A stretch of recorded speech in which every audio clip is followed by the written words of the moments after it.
আজকের রেসিপি পাবদার সর্ষে।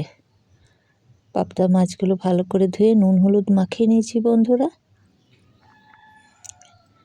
কড়াইয়ে সর্ষের তেল দিয়ে দিয়েছি হাফ কাপ। পাবদা মাছগুলো একটু হালকা করে ভেজে নেব।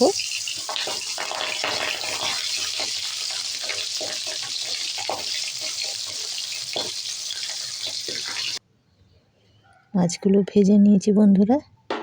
এই তেলেই একটু কালো জিরে আর একটা শুকনো লঙ্কা ফোড়নে দিয়ে দেবো। ফোড়নটা একটু ভেজে নেব।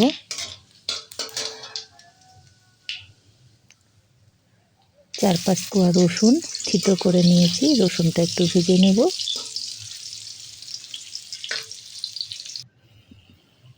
রসুনটা ভেজে নিয়েছি বন্ধুরা। এর মধ্যে বাটা সর্ষে দিয়ে দেবো, কালো সর্ষে বাটা।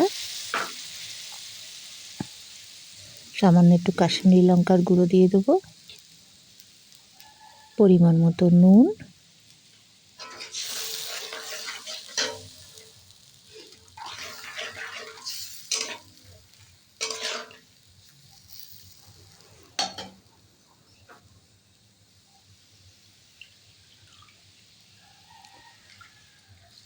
সর্ষে ধোয়া বাটির জলটুকু দিয়ে দেবো। ভাজা মাছগুলো দিয়ে দেবো।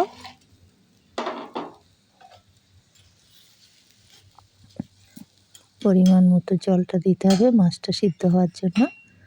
কয়েকটা চেরা কাঁচা লঙ্কা দিয়ে দেবো।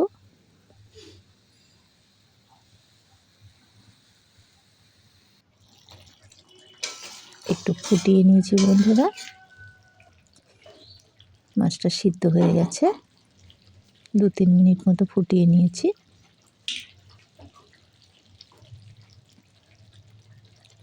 সামান্য একটু সর্ষের তেল দিয়ে দেবো, কাঁচা সর্ষের তেল।